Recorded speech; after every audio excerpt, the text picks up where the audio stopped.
Ruslan. Twice a month we do a Zoom call with our Patreon community and your questions asked by them. They make up the content. Some of this makes it into individual videos and some of it does not. How much should creative entrepreneurs charge for their skill set when barely starting off? Or if we should even charge? For example, me, I have a camera, I have a good lens, and I use it at my church for photography. And I've gotten a gimbal, and recently I've been starting to edit some like short form content for my personal channel, Exalt. It's like fitness / mostly Bible studies right now, but I'm transitioning into fitness super soon. And how much should I charge? Because I had a real estate client, reach out to me on Twitter like, oh, hey, are you looking to edit some videos? So I go over, I check out their settings, how they want their videos edited. It's like basically just sitting down, me recording and them answering questions on themselves. And I edit it, I add some captions, but I don't know how to charge. And I live in Cali, so I might need to charge a bit more. I'm using my equipment. I just want to make my money's worth, but at the same time, I don't want to overcharge nor undercharge my work. And I'm barely starting off. So there's gonna be certain people that are like, never do free work ever, right? And there's that whole school of thought, which I personally am not a fan of, because it depends on where you are in the process, and it depends on how well your skill set is and how poppin' your network is. How long have you been doing this, and how good are you? That would be my first question to you. I am literally at the beginner level. Okay. I have really good experience in Photoshop editing, like for my church. Yep. But nothing to the extreme where I'm used to charging people. I'm used to offering work and then being, wow, this kid can do it. Right. But I am at the level of, oh, this is some good editing. Yep. Let's make something out of it. Yeah. Okay. So you're ground floor. Basically. Okay. So there's a couple ways to look at it. One, there is, well, you could figure out what the fair market rate is for someone that's starting out just like you. So if you were an intern somewhere, right? If you were the entry-level designer, if you were using a service like Fiverr to get more new clients, right? You could figure out what is the basics of what you're charging. That's step one. Step two is you let the market decide. What that looks like is this is what I can do for people, this is what I could do, and then say, what is your budget, right? What is your budget? And that will tell you fairly easy where they view you as. Now, sometimes people are super cheap and they're gonna try to finesse you, right? So that's not a good gauge all the time, right? It's like, but it's an easy question. You know what I mean? It's a really easy question. Like, just get to the bottom of it. What's your budget? Because somebody might be willing to pay you a couple $100. So that's an easy question. Like, what's your budget, right? It sounds like where you're at, and this is just my opinion, maybe I'm wrong, but it sounds like where you're at is you need as much experience as you can. So the model that I recommend for people when it comes to editing video photography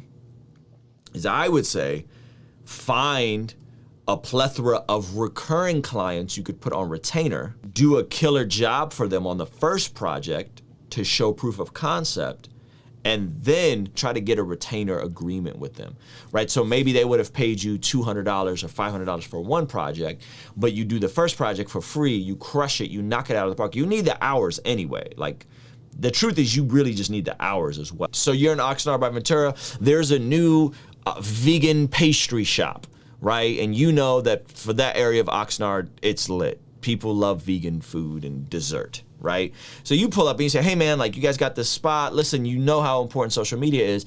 Let me do 9 videos and or photos for your Instagram. And I'm just gonna do that on a house just because you guys are a new business. I'm a small business, I wanna rock with small businesses in my area. I'm just gonna do you a solid. Boom. You knock it out of the park with 9, and I say 9 just because it fills a whole block on Instagram, right? So you do 9 between combinations of photos, TikTok, IG style videos, and you crush it. And then you circle back and you say, hey man, look, like, you guys got a couple hundred followers because of this. You got some new referrals in. Would you be open to doing some sort of retainer? You know what I mean? And then say, because if you get 3-4 small businesses at $500 to $1,000 for you to show up and do their social media once a week, that positions you in a really cool place. And now that's recurring money and not just one-off jobs, because doing one-off jobs, you'll get burnt just doing a bunch of one-off jobs, right? So you need to develop the skill set, and you also need to develop the network. And you can do both. You can do free work to develop your network, while at the same time, by blessing your network, you're developing your skill set. And the more you do that, and the better you get, and the more results you provide for people, the more your network and your skill set is going to expand, right? But I don't think there's anything wrong with doing free work, as long as there's a trajectory and we're aiming at something. And if I'm you, I'm thinking recurring revenue. That's the way I'm looking at it, recurring revenue. So I would just keep skill stacking with additional things and really lead with results. The more results you can create for people, the easier it is to do stuff. And by the way, and don't be afraid to trade too. Right? You might do a freelance job for somebody for free, and because you do something for free, they might be willing to give you something for free in exchange. And that bartering could be very, very, very useful to someone that's just starting out. Example, like once I passed that breakthrough of, starting out with free content for them and they love it, Yep. I still kind of don't have a clear vision of how much to charge hourly for the project. So this is where you got to network a little bit and figure out what other people are doing and figure out what other rates are. Right? So like I have a guy who pays about $2,000 a month for someone to come in once a week, shoot their podcast, chop up their social media videos. I don't remember how many videos it is, but it's like one podcast a week, and then it's like, I want to say 6 to 8 videos chopped up for social media. Once a week? Once a week. And they make $2,000. So that's $500 a week. That's pretty good money for, let's just call it 4 hours of work a week. That's pretty good money. I mean, that client will get you more clients like that. If you do that for 5 clients, that's $10K a month. That's $120K a year.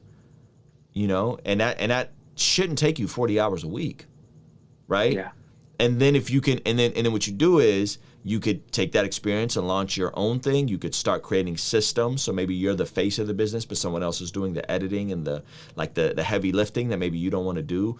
Or you then narrow it down and find one person that you want to work with and have some type of pay structure and incentive structure where maybe you could make $120K on your own juggling 5 clients, or let's just say 10 clients, or you can find one client, make 70 with them, but that 70 could turn into a couple hundred if you're their D-Rock to their Gary V, right? Like Gary V had D-Rock worked for free, then he got him a salary, and now D-Rock's making way more money because he's been there since the beginning.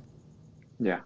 Great. That answered my question right there, networking and asking those around me to do something similar for the price is great. Yeah, cool. Your network and your skill set. Those are the 2 variables, right? Your network, your skill set. If you have a great network, you could expand your skill set by blessing your network. If you have a great skill set, you can bless your network and expand your skill set. Like those 2 things are definitely going to work together. There's a lot of real estate agents, fitness professionals, right? Small business guys that have a couple grand a month that they're not trying to learn Instagram. Like they don't got time to learn Facebook ads, right? They just want to do what they do. They want to be practitioners of their craft and their business. They don't have time to learn all this stuff. And so you could make really good money doing marketing and media for small businesses, man. And I do recommend it because I think the skill set just becomes valuable. Because learning how to run someone's social media, now you're learning copy, because now you got to write these captions. You're learning the actual algorithms, right? So you got to be on top of it. And I think you're doing a lot of different pieces that I think help you develop a very unique skill set. Great, thank you. Patreon exclusive. I've been working at a podcast for the last 6 months or so. It's a vegan ultra endurance athlete influencer guy. I make his videos going viral for a while, and it was really awesome. And then the videos stopped going viral. And when the videos stopped going viral, you don't get the high, so to speak, the excitement of the super successful video. First question is kind of like, how do I continue to do what I'm doing and continue to like love what I do, even when the videos don't always go viral. But then question 2, I've been thinking about what if I was to kind of do more of kind of what you're recommending to Angel of like, I should go and find individual groups, individual people or businesses, maybe Christian groups, and try and do video stuff for them on the side. And maybe I'd feel more fulfilled doing that because I know that it's not necessarily about the numbers, whereas at my job at The Influencer, it is about the numbers, kind of. Like, is me wanting to do the other thing just me trying to escape away from the not being viral anymore? How do I go about this whole intrapreneur to entrepreneur thing in a way that's healthy, I guess, is the question.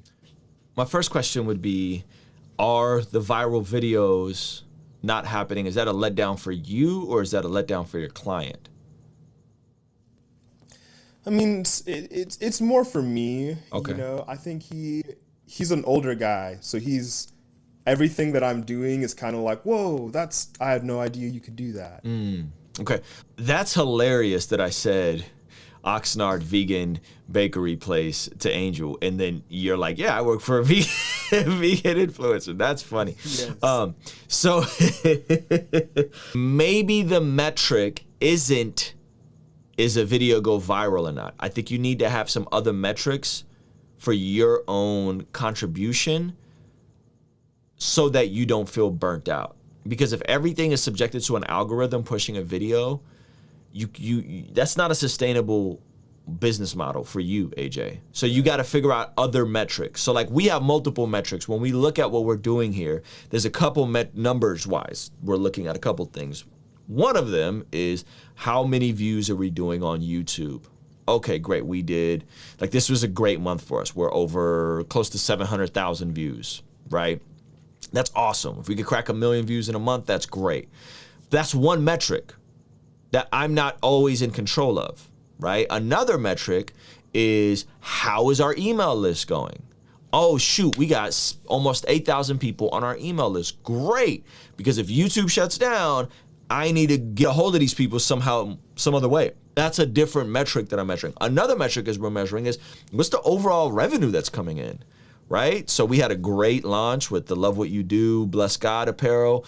We're doing a 65% off for our Master YouTube Live course that's happening right now, right? All email, all funnels that I don't even promote the course, but it's 65% off and people could see that. And we've sold quite a few of those over Black Friday. So that's a different metric, right? I'm looking at a different metric than just the typical, like, did a video go viral or not? Because those algorithms are gonna change, man. You know, so and you also gotta keep up with the algorithm, right? So if you were doing 15-second videos and those were popping, maybe you need to do a 7-second video. Maybe you gotta sharpen your skill set and get even better at short form video to go even more viral. Now, there's still organic growth on every platform, Instagram, TikTok. I think people are asleep on Instagram right now, AJ, because of the share to story video. Meaning, if you have a really good video that's under 15 seconds, people could share that mug to their story, and that's a very easy way to go viral on Instagram. So, one, I think you need to change your expectations and look at some other numbers than if a video is going viral or not, because that can change, right? So there has to be some other metric you can look at. Is the top line revenue going up? Is he getting more leads? Is he getting more people plugged into his email list? Are more people buying products? Like, those are all things that are very important to a business. And maybe there's things you could do to contribute to those other variables, those other numbers, right? And again, now you're making yourself a greater asset to the team. If you're like, yo, man, videos are going viral, but let's create a free product or a free, I don't know, recipe, best vegan recipe ever for dessert, right? And you're going, hey, yo, we're gonna create this vegan recipe. Ruslan told me about monk fruit, that's vegan, and then we're gonna mix it with this, and everybody who signs up to this email list will get a free PDF of this vegan recipe, or you do a free course on the best vegan dessert, or whatever. I'm just thinking out loud, right? And now you're building up his click funnel and his email list, And that could potentially get people to buy a product down the road because you're just adding value to people. You're just blessing with people. Vegans need dope dessert, boom. You're giving people something. So that's, again, now you're diversifying your skill set. And there's a different metric to look at.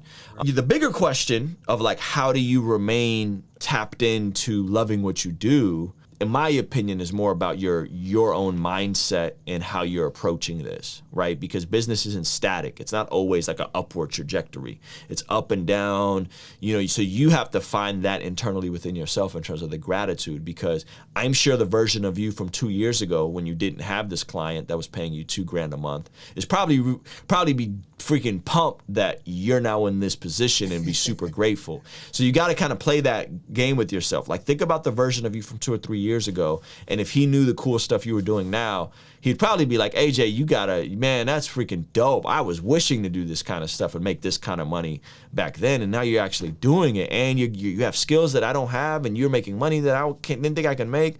So I think you got to stay grounded with that and really step back and objectively look at the situation that you're in. Because I think like trying to find fulfillment might be a letdown because work isn't always going to be fulfilling, right? So maybe that's a adjustment of expectations, right? Like I think about YouTube and how privileged and blessed I am to be doing YouTube, but I don't always find it fulfilling. Like sometimes it's just like, yo, I don't feel great right now. I just popped this Dayquil, but I made a commitment to show up, and I'm here, and I sound like crap, but I'm here, and I'm grateful for the opportunity, even if I'd rather be taking a nap right now. You have to remember who you were before you were in this position. And we're so quick to forget, AJ. That's why the scriptures always tell us, especially in the Old Testament, remember, I am the God that took you out of here. I am the God that did this for you. I am the God that brought you to the promised land. I am the God of Abraham, Isaac, and Joseph, right?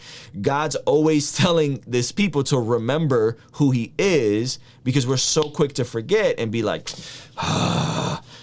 I gotta do YouTube now. I'm just so unfulfilled with doing it. And it's like, fam, I am in like the top 1% of 1% of YouTubers, and I have the nerve to complain, right? And so AJ, you're in a very unique spot, bro. Not a lot of people at your age get to do the type of work that you're doing with like pretty cool stuff. Like that's a pretty cool client you have.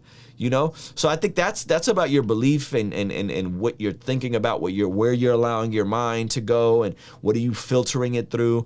Is this helping? I think you do have a point in terms of like, I have to acknowledge where I've been brought from as to where I am today, and let the gratitude fuel the day to day. Angel, let me ask you a question. You were in here earlier, and Angel is trying to get his first client at $2,000 a month. What would you say to AJ about this? I'm jealous, jealous, but in a good way, motivating me, bro. So definitely just keep going, you know. Keep like, even I'm grateful for you. Now I just want you to just, you know, take into consideration that, all right, this guy's grateful for me, you know. Let that rejuvenate you, let that refresh you, you know, and take all of Ruslan's tips and just go at it harder, bro. Angel, you would be pumped if you were in AJ's shoes right now, right? Yeah, that's what I'm saying. Yeah, you know what this is called, AJ? When you start talking about like fulfillment, you know what that's called? It's called the luxury problem. How do I find fulfillment in my work? Like that is such a niche question, you know? Try a gratitude journal. Try writing down 3 things a day that you're grateful for, right? Like we do prayer every night and we open with praise reports. And you gotta be intentional to find a couple things every day that you're grateful for. And I think the more you lead with that gratitude, the more fulfilled you're personally gonna be. Patreon exclusive. Thank you so much for making it to the end of this video. We have a free 3-day YouTube challenge. If you're a thought leader, expert, entrepreneur, business owner, you want to get into the YouTube space, make sure you hit the link in the description and sign up for it below. I'll see you next time. Peace.